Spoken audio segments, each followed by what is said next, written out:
So Thomas Hardy is actually most well known for his novels, and there's one called Tess of the D'Urbervilles that I really love. It's one of my favourite novels, I think. I teach it a lot. It's beautiful. But he also wrote tons of poetry, and some of his poetry is also quite well studied in the modern day. So this is one of Hardy's poems that has sort of stood the test of time. And we'll kind of be looking more into Hardy as a person, as well as into this poem specifically in the lesson. So the title, He Never Expected Much, doesn't really tell us that much about the poem. There's definitely a male subject, and there's a sense of bathos or anticlimax. So the person didn't expect much. So you can kind of think about that as we read through the poem and think about how the title connects with the poem here.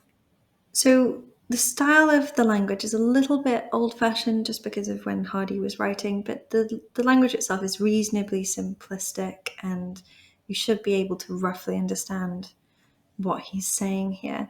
I'm just going to give you a little bit of vocabulary just in case you need to understand a few of these words. So lease is lease, that means to like loan or rent something. Serenity is calmness. Contempt is sort of if you have contempt for something, you feel like something's beneath you or worthless. It can also be kind of anger as well. There's a few words there that maybe you might need to kind of think about before you read the poem. But when you're ready, you can pause me and read the poem aloud to yourself, and it should roughly make sense to you. So read the poem aloud when you're ready and see if you can get a sense of the man's character as you go through. So notice there's a little bit of repetition here, especially at the beginning of each line, and it creates a slight sort of echo effect to the poem. So you might think about, why did Hardy choose to use that? The main thing you want is to try and get a sense of the personality of this man, the speaker. If you need a little summary of what's going on in the story because you're not sure, just pause this screen here and just have a quick look through this kind of translation of the poem. And that should give you more insight into his character as well. So it's a guy who doesn't expect too much from the world. He's not, wanting to be a millionaire. He's not wanting a perfect life. He's quite a simplistic kind of, relatable figure in a lot of ways, quite down to earth. But he's also talking about the inevitable ups and downs of life and the way that sorrow is a natural part of existence. The feeling like when he was a child, life was pretty good, but he also knew that it wouldn't be entirely fair.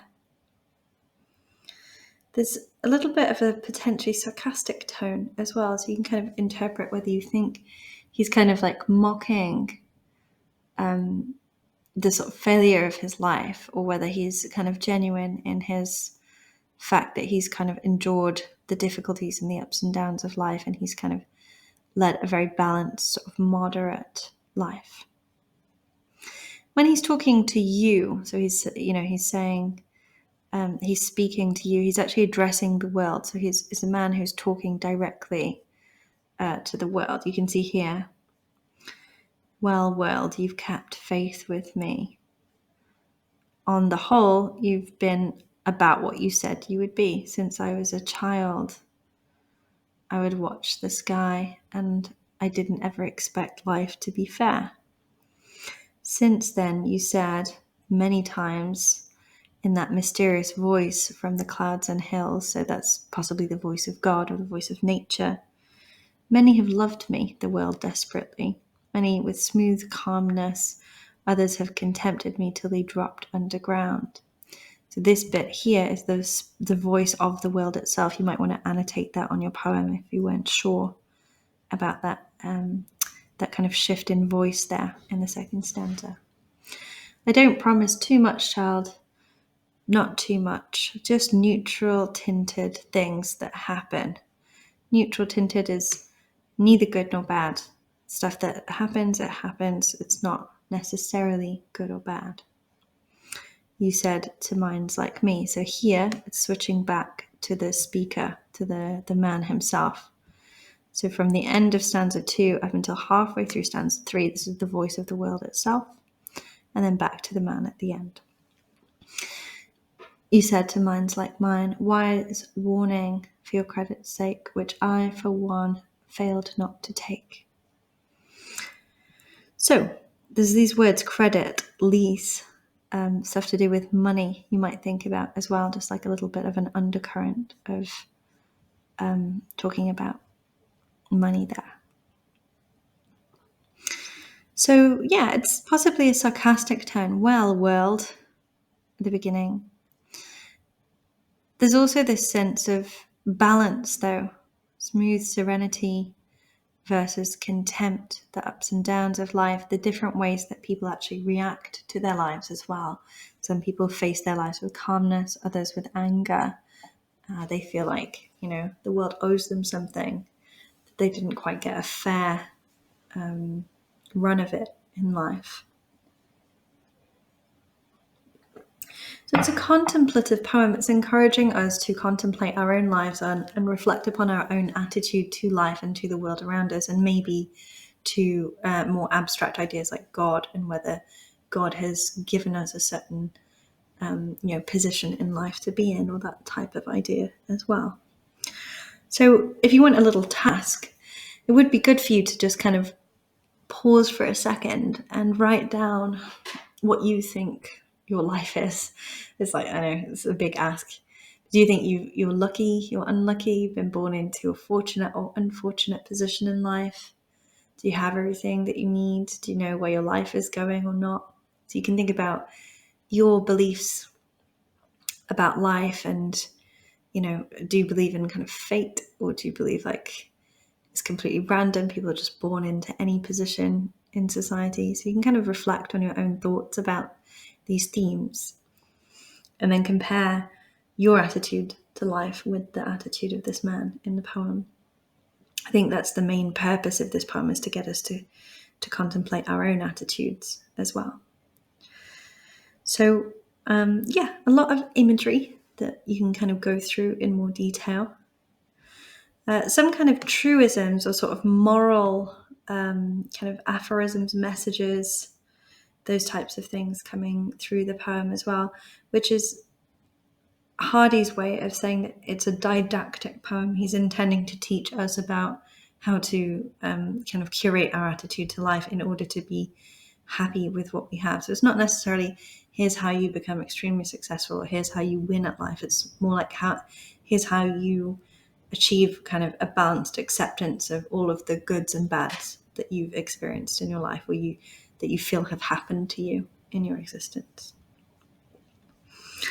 So yeah, structurally, interesting rhyme scheme, quite weird. There's triplets, and then a random, B rhyme, and then triplet again, and then another B.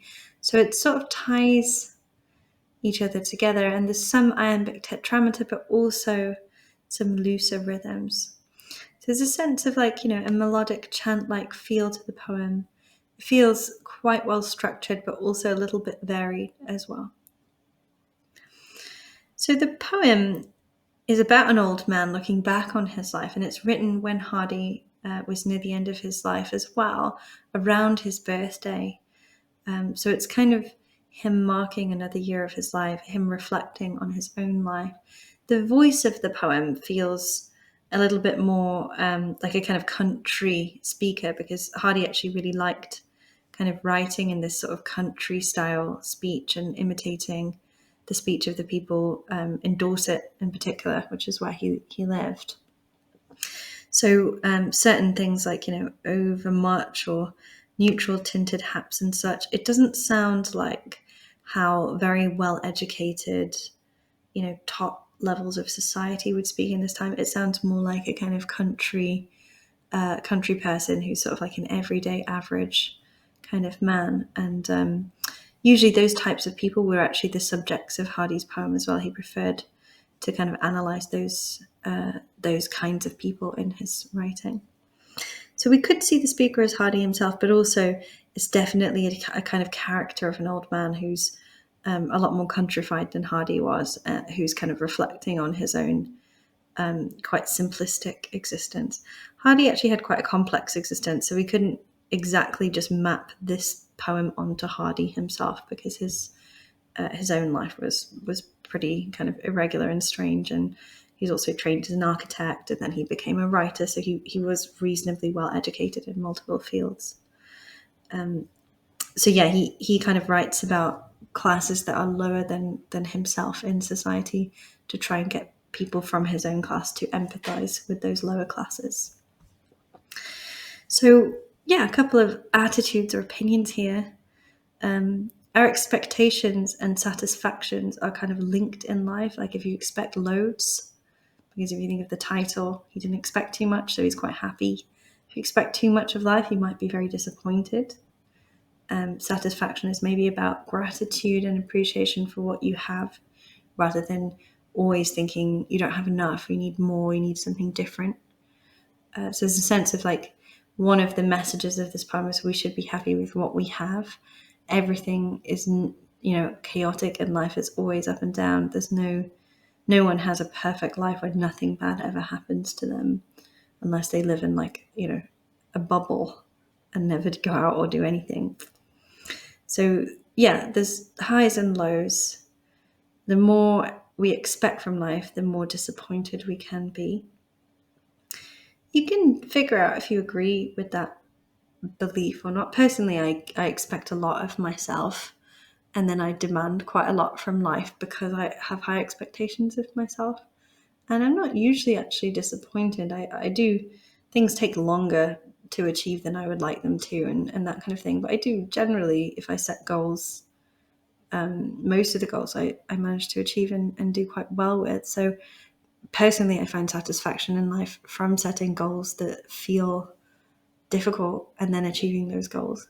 So people have different attitudes to life, different ways of being that suit them or don't suit them. So this one is suggesting if we don't expect too much, we're not going to be disappointed, which is true. But you could also expect a lot, set yourself goals, see what happens. And that's equally, as far as I'm concerned, a valid way to live. So yeah, interesting to kind of compare or contrast your own opinion with Hardy's attitude here.